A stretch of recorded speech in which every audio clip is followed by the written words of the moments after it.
The truth is, most people misunderstand this. They look at the towering skyscrapers of modern commerce, the flashing green numbers on stock market tickers, and the heavily guarded vaults of the financial elite, and they surrender to a fundamental, paralyzing lie. They believe that money is a purely physical entity, a rare element mined from the earth or printed by secretive institutions, granted only to the exceptionally lucky or the ruthlessly privileged. They spend their entire lives in a grueling, breathless chase, running on an invisible treadmill that accelerates with every passing year, trading the irreplaceable, golden sands of their youth for a handful of paper that barely covers the cost of their own survival. This is the tragic illusion of the modern age, a collective hypnosis that keeps millions trapped in a suffocating cycle of quiet desperation, waking up exhausted and going to sleep anxious. But the narrative of make money shatters this illusion with the violent, liberating grace of a sledgehammer breaking through a prison wall. It begins not with a spreadsheet or a business plan, but by introducing an archetype we shall call the seeker, a modern individual drowning in a chaotic sea of digital information, desperately trying to decode the encrypted language of wealth. The seeker sits in a dimly lit room, illuminated only by the cold, blue glow of a computer monitor and the soft, forgiving halo of a ring light. Surrounding them are towering stacks of books, heavy, dense tomes on financial management, investment strategies, and the psychology of the affluent. They speak passionately into the silent, unblinking lens of a camera, synthesizing the profound wisdom of these texts, trying to project immense value out into the vast, echoing digital ether. They are exhausted, deeply frustrated by the glaring disconnect between the profound financial knowledge they consume daily and the static, unyielding nature of their own bank account.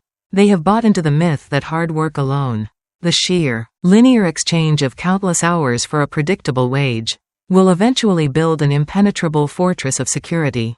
But the brutal mathematics of reality never align. The month always seems to outlast the paycheck, and the dream of financial freedom remains a mirage shimmering on an unreachable horizon. It is in this crucible of intense frustration that the core revelation of the text strikes the seeker like a bolt of lightning illuminating a pitch-black landscape. The book does not offer a superficial, get-rich-quick formula, nor does it peddle the empty, fleeting platitudes of positive thinking. Instead, it demands a radical, almost terrifying cognitive restructuring. The seeker absorbs the defining, foundational thesis. Money is not merely paper or digital zeros. Money is the physical crystallization of human intellect, relentless labor, and applied time. This single, profound sentence completely upends their entire worldview.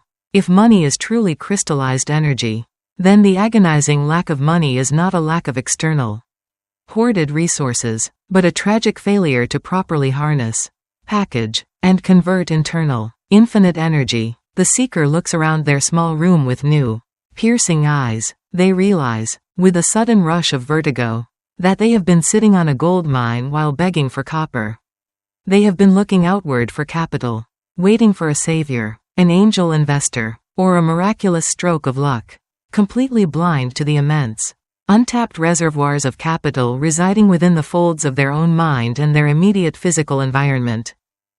The narrative brutally forces the seeker to conduct a ruthless, uncompromising inventory of their existence. What do they actually possess? Society, with its rigid metrics of success, tells them they have nothing of value because they do not own sprawling real estate, a bustling factory, or a massive inheritance. But the book aggressively challenges this archaic definition of assets. The seeker possesses a voice capable of articulating highly complex financial concepts with clarity and passion. They possess the iron discipline to read, digest, and distill hundreds of pages of dense economic theory into digestible, engaging, and transformative narratives. They possess a camera, a high-quality microphone, and an internet connection, a suite of technological tools that kings and emperors of the past centuries could not have acquired with all the gold in their treasuries. Suddenly, the towering piles of books in the corner are no longer just bound paper, they are raw, unrefined materials waiting for the forge. The camera is no longer just a recording device, it is a global distribution channel with unlimited reach. The seeker's ability to analyze and present critical information is no longer just an eccentric hobby, it is a highly specialized, desperately needed manufacturing process. The paradigm shifts with seismic, world-altering force. The seeker fiercely transitions from a passive consumer of content to an active, sovereign producer of immense value. They finally understand that to make money from absolutely everything, one must first realize that absolutely everything has the latent potential to be monetized if, and only if, it solves a pressing problem or satisfies a deep desire for someone else. Analyzing this profound psychological pivot reveals the true, insidious nature of the poverty trap. Poverty is rarely a permanent, inescapable condition of the wallet, it is almost always a chronic condition of the mind. The towering psychological barrier that prevents intelligent, capable individuals from accumulating wealth is the deeply ingrained, toxic belief that their intrinsic skills, their unique voice, and their everyday tools are fundamentally worthless. The book acts as a polished mirror, reflecting a reality where the individual is a walking, breathing, limitless corporation. By radically redefining the concept of value, the individual violently reclaims their stolen agency. They are no longer a helpless victim of a rigged, macroeconomic system, they are an independent, powerful contractor in the bustling marketplace of human needs. The realization that one's lived experience, unique intellectual perspective, and carefully acquired knowledge are highly tradable commodities is the ultimate, intoxicating form of psychological emancipation. It destroys the victim mentality at its root and replaces it with a fierce, unwavering, and empowering accountability. As the seeker fully embraces this new, potent identity, the narrative introduces the most revolutionary and gripping concept of the text, the creation and cultivation of living money. The seeker has spent their entire adult life desperately chasing dead money, wages earned from a single, agonizing hour of physical or mental labor that are immediately consumed by the relentless friction of daily survival. Dead money does not grow, it merely disappears into the vacuum of bills and expenses, requiring the seeker to return to the punishing treadmill the very next morning. But living money is an entirely different, almost magical organism. Living money is a system, a digital product, or an intellectual asset that possesses the miraculous, compounding ability to self-replicate and generate value long after the initial burst of labor has been expended. The seeker stares at the digital files populating their computer desktop, the carefully edited videos explaining the nuanced strategies of personal finance, the passionate, articulate reviews of wealth-building literature. Previously, these were dismissed as mere digital detritus or a creative outlet. Now, viewed through the transformative lens of the book's philosophy, they are recognized as glowing, potent seeds of living money. The seeker begins to architect their sprawling digital empire with the precision of a master watchmaker. They do not build with heavy bricks and mortar. Subject to decay and geographic limitations, they build with indestructible pixels, sound waves, and global algorithms. They take their deep, hard-won understanding of financial management and forge it into engaging, high-retention digital assets. They release these assets into the vast, turbulent, and hungry ocean of the Internet. A video uploaded on a quiet Tuesday afternoon continues to attract viewers, generate advertising revenue, and build irreplaceable brand equity on a Sunday night while the seeker is fast asleep. This is the true alchemy of the modern digital age. The seeker has successfully transmuted their finite time and boundless intellect into a digital clone that works 24 hours a day, 7 days a week, without ever demanding a salary increase, taking a sick day, or complaining about working conditions. The living money begins to flow, a slow, hesitant trickle at first, but steadily growing into a roaring stream, powered by the relentless, compounding engine of digital leverage. The analysis of this crucial phase highlights the monumental distinction between traditional, analog labor and scalable, digital value creation. In the dusty industrial age, wealth was strictly tied to physical, unyielding constraints: how many widgets a massive machine could produce, how many grueling hours a worker could stand on the deafening assembly line. In the information age, as brilliantly depicted in the text, wealth is entirely decoupled from physical limitations. The marginal cost of replicating a digital video asset is effectively zero. But the potential audience reach is practically infinite. The seeker's transformative journey powerfully illustrates that the ultimate financial strategy is not to bleed oneself dry working harder, but to architect systems that work independently and exponentially.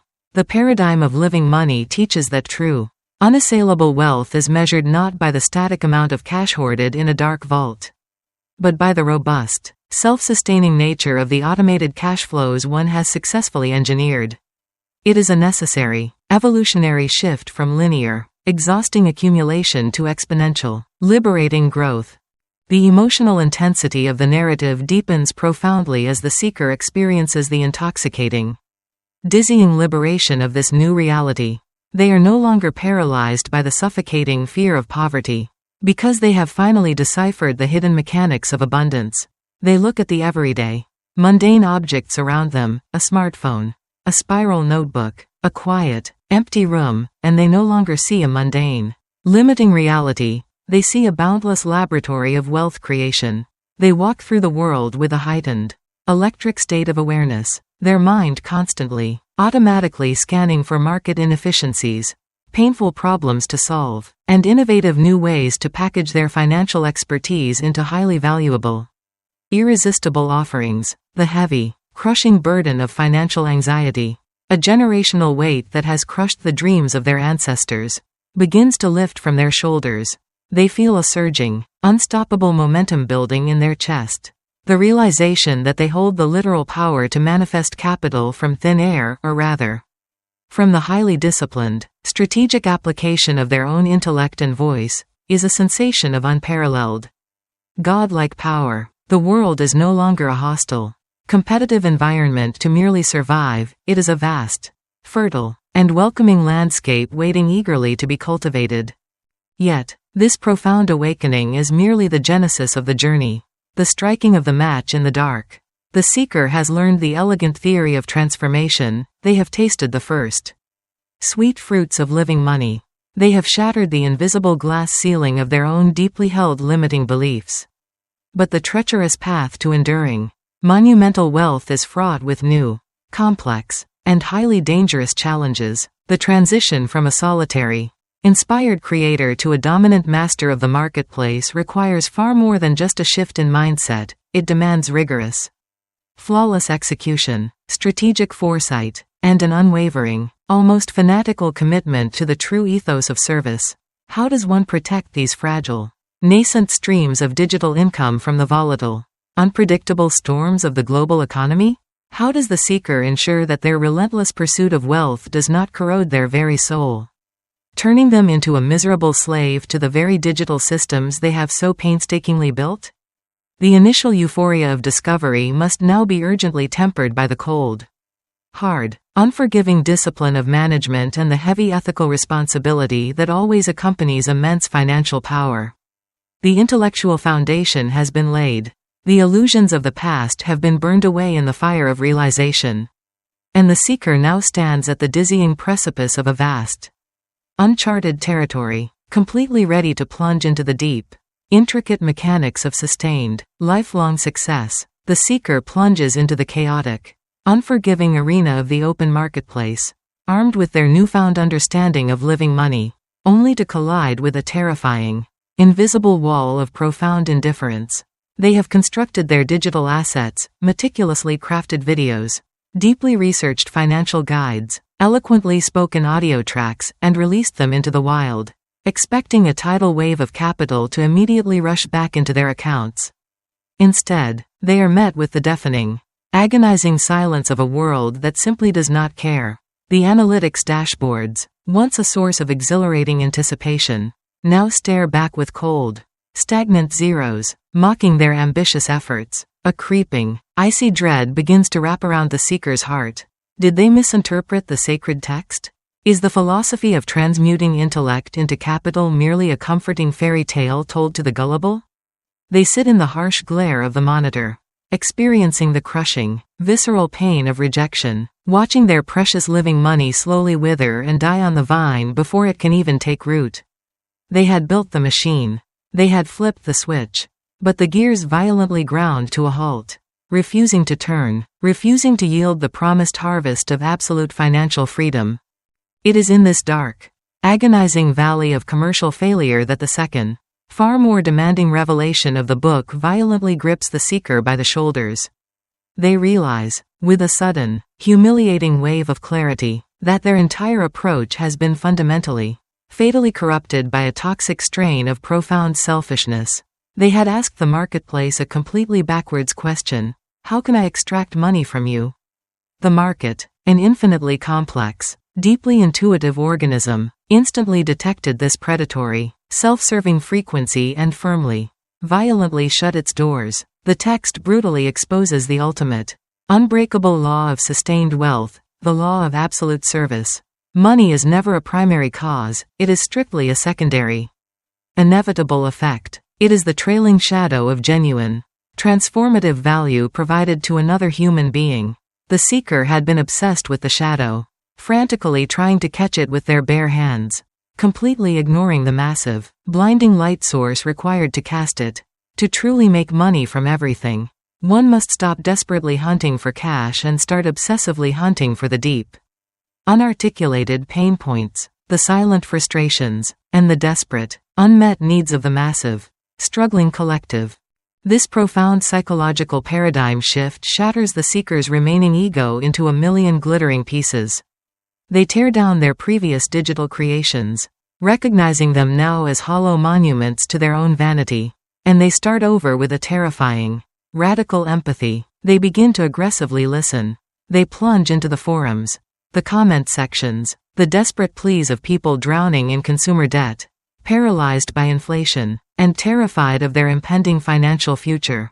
The seeker stops trying to sound like a brilliant, untouchable guru and instead becomes a dedicated, compassionate servant. They take their deep, hard-won financial literacy and carefully repackage it not as a product to be sold, but as a desperately needed lifeline to be thrown into the freezing, turbulent waters. They create content that meticulously guides a terrified single mother out of credit card debt. They build a straightforward, accessible system that helps a struggling college student understand the miracle of compound interest. They completely remove their own desire for immediate compensation from the equation, focusing entirely, maniacally, on generating a massive, undeniable positive impact in the lives of total strangers. Analyzing this agonizing but necessary evolution reveals the supreme, undeniable paradox of capitalism: the fastest, most reliable trajectory to unimaginable, generational wealth is a complete, unyielding focus on the enrichment of others. When an individual operates from a space of extraction, they are constantly fighting a brutal, exhausting war of friction against a skeptical, defensive public. Every transaction is a battle. Every sale is a manipulation. But when an individual operates from a space of absolute service, the fundamental physics of the marketplace dramatically invert. The friction entirely disappears. The public lowers its shields. Customers transform from guarded targets into fiercely loyal advocates. The living money does not need to be painfully extracted, it is joyfully, willingly surrendered as a natural, deeply felt expression of profound gratitude. The seeker learns that the most impenetrable, heavily fortified business mode in existence is not a patented technology or a massive advertising budget. It is a community of people whose lives have been measurably, undeniably improved by your existence.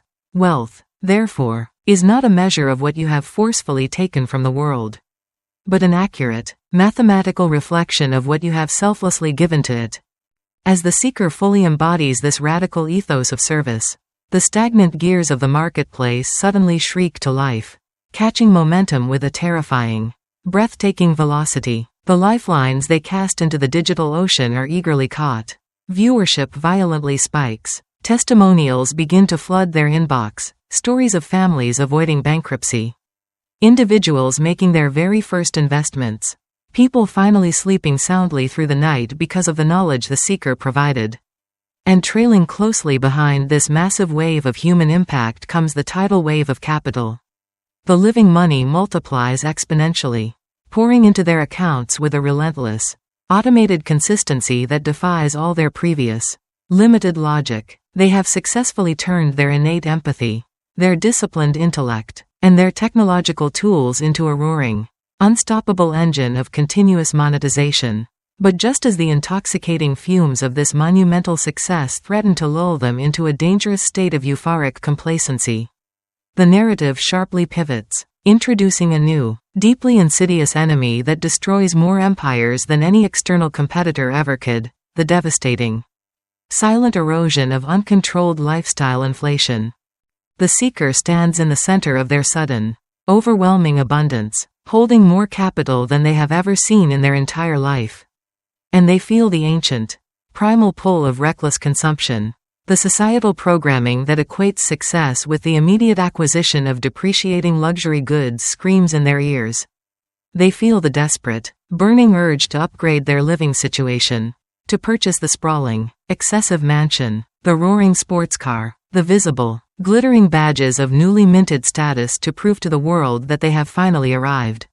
But the rigorous discipline of the text violently intervenes, striking them with the sobering reality of financial defense. Earning massive amounts of capital is merely the aggressive, offensive half of the grand financial game. The defensive half, the quiet, unglamorous art of retaining and protecting that capital, is where the true, enduring dynasties are forged. The book warns that spending living money on dead, decaying liabilities is a tragic act of financial infanticide. It is taking the brilliant, hard-working soldiers of your wealth army and pointlessly slaughtering them on the altar of temporary, fleeting ego validation.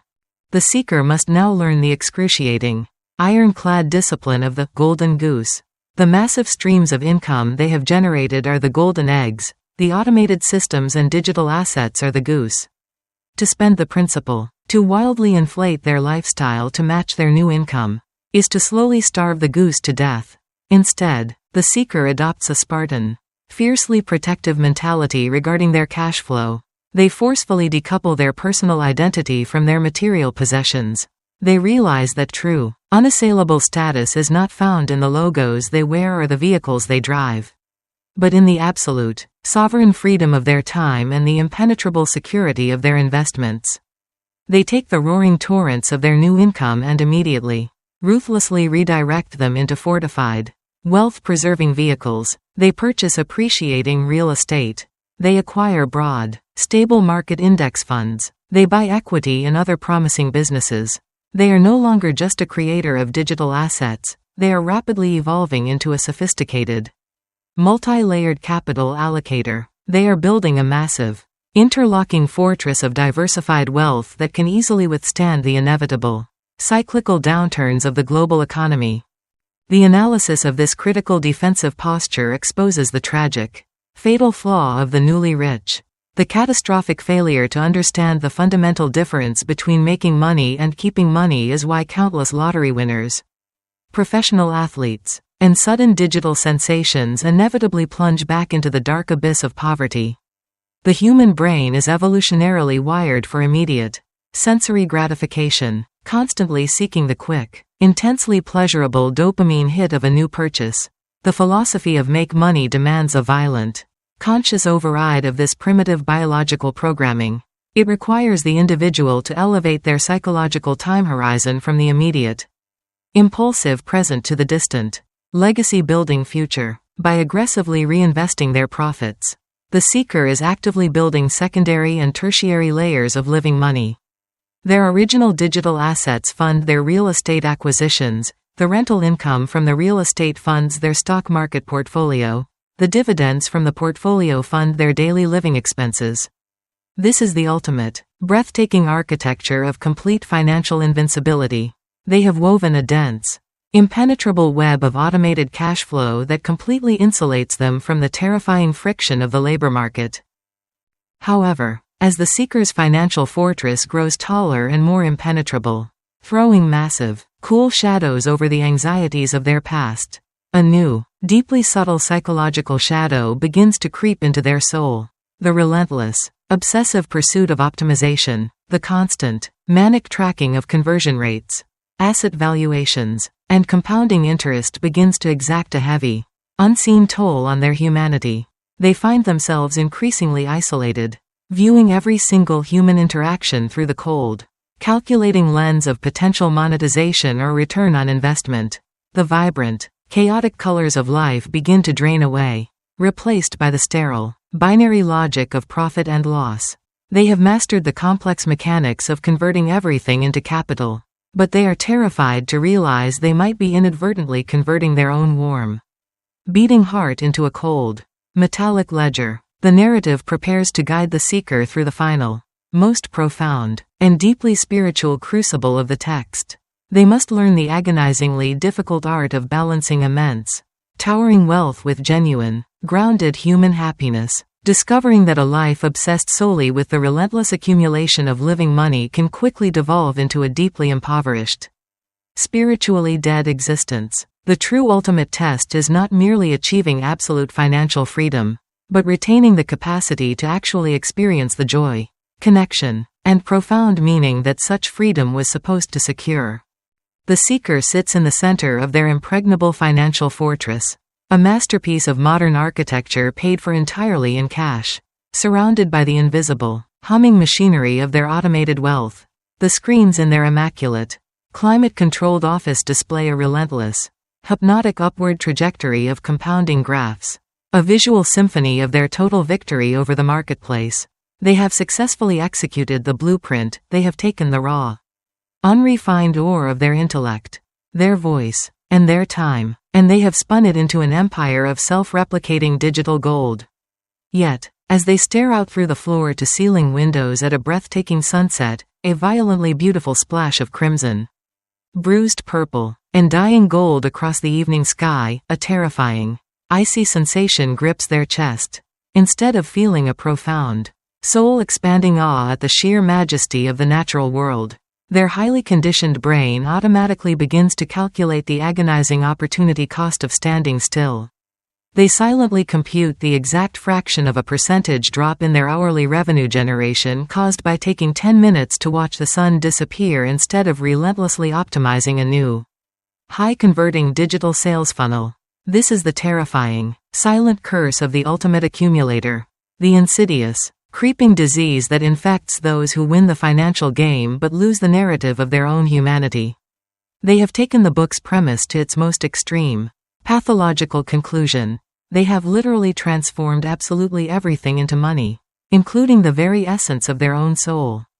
Every single aspect of their existence has been brutally subjected to the cold, unforgiving scalpel of monetization. Their personal hobbies, once a source of quiet, unadulterated joy, have been rigorously structured into profitable side hustles, complete with content calendars and engagement metrics. Their friendships and social interactions have been carefully, mathematically curated into strategic networking nodes, where every conversation is unconsciously weighed for its potential return on investment, its capacity for future leverage. Their precious, fleeting time on Earth is no longer experienced as a continuous, flowing river of conscious experience, but is rigidly, neurotically divided into billable intervals and productivity sprints. The living money flows into their accounts in massive, roaring rivers, filling the digital vaults to the brim. But the inner, spiritual landscape of the seeker has become a scorched, desolate, barren desert. They are suffering from the profound, aching malnutrition of the spirit that exclusively afflicts those who tragically forget that massive capital is merely a means of transportation, a high-speed vehicle meant to carry you toward a meaningful destination, and not the final, desolate destination itself. They have built a towering, glittering castle of absolute financial security, only to realize, with a crushing wave of claustrophobia, that they have accidentally locked themselves inside the deepest, darkest dungeon of that very castle. The narrative forces a brutal, unflinching confrontation with the mirror once again. Perhaps the most painful confrontation of the entire arduous journey. The seeker realizes, with the sting of a physical blow, that a life lived exclusively, obsessively on a spreadsheet is not actually a life. It is merely a complex accounting exercise awaiting the inevitable audit of mortality. The final, most transcendent, and deeply guarded lesson of the text finally emerges from the long shadows of their opulent isolation. The ultimate, highest goal of learning how to flawlessly make money from absolutely everything is to eventually reach a state of divine, Untouchable sovereignty where you no longer have to make money from anything. The highest, most pristine, and incredibly rare tier of true wealth is the absolute, unquestionable freedom to actively choose to do things that have a guaranteed, massive negative return on investment, simply and entirely because they are beautiful, deeply meaningful, profoundly compassionate, or morally right. The seeker understands that the relentless engine of capitalism, which they have so brilliantly mastered, is a magnificent servant but a tyrannical, soul-destroying master, if they do not consciously, violently wrest control of the steering wheel from the algorithm of endless accumulation. They will die as the richest, most miserable entity in the graveyard. With a trembling but resolute hand, the seeker begins the agonizing, beautiful, and deeply terrifying process of dismantling the dense psychological scaffolding of their own ingrained greed. They physically step away from the glowing, addictive dashboards of their wealth generation systems. They intentionally, deliberately plunge themselves into activities that cannot possibly be scaled, monetized, outsourced, or leveraged for digital clout.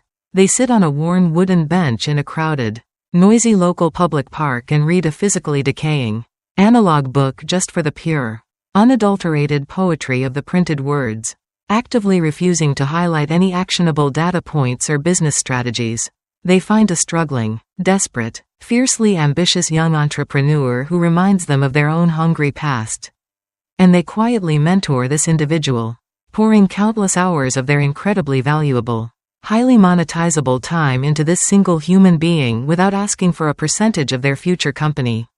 Without filming the emotional interaction for a viral marketing campaign, without seeking any public recognition whatsoever, they experience a strange, terrifying, and ultimately intoxicating sensation rushing back into their veins, the raw, electric, deeply human joy of pure, unadulterated giving without the suffocating expectation of receiving.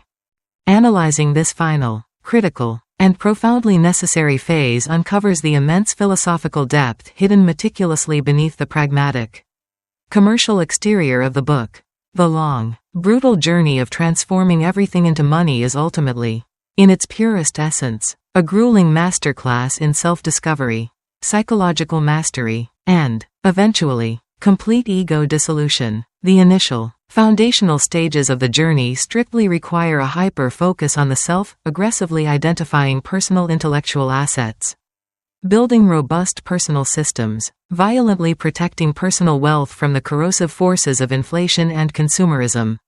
But the final, ultimate stage demands the complete, unconditional surrender of that meticulously constructed self.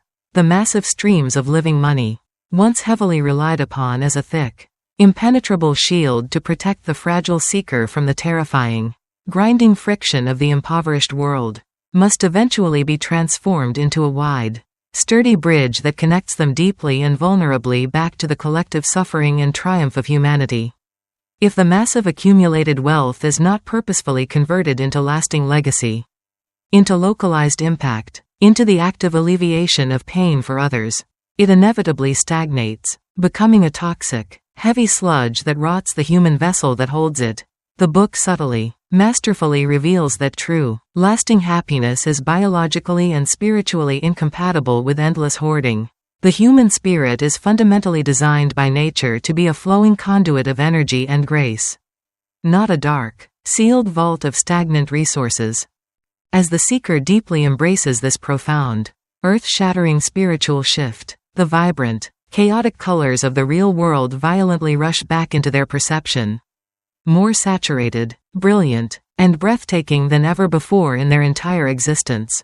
They are no longer a frantic, starving hunter desperately chasing the fleeting shadows of capital through the digital woods. They are a peaceful, grounded, deeply powerful steward of massive, flowing resources. Their vast business empire continues to grow, compound, and expand, but it is no longer driven by the frantic, neurotic, cortisol-soaked energy of basic survival or the hollow, fragile vanity of the ego. It is now driven by a calm, unshakable, deeply rooted purpose. They use their massive financial influence and vast digital reach to silently fund local educational initiatives in underprivileged neighborhoods, To build technological platforms that elevate and amplify the suppressed voices of the marginalized. To aggressively fund art and scientific research that challenges and inspires the collective human consciousness but offers no immediate, tangible financial return. The living money has finally, beautifully evolved into its final, most magnificent, and permanent form, legacy money. It is a form of highly conscious capital that not only sustains the physical, luxurious lifestyle of the seeker but actively, aggressively elevates the spiritual and material condition of the entire human race. They have finally closed the massive, gaping loop between immense financial power and profound human empathy.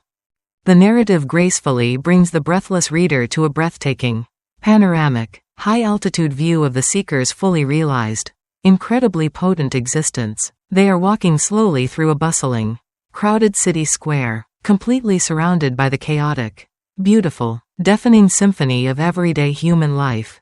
They know, with an absolute, unshakable, mathematical certainty, that they could easily monetize every single interaction they are witnessing, every passing glance, every whispered conversation, every unfulfilled desire written on the faces of the rushing crowd. They possess the formidable, razor-sharp skills, the strategic, highly trained intellect, and the massive digital infrastructure to extract immense financial value from the very air they are currently breathing. But they choose, in a supreme, triumphant act of ultimate sovereign freedom, to simply smile, take a deep breath, and let it all be. They have completely, utterly conquered the desperate, clawing, primitive need to endlessly acquire.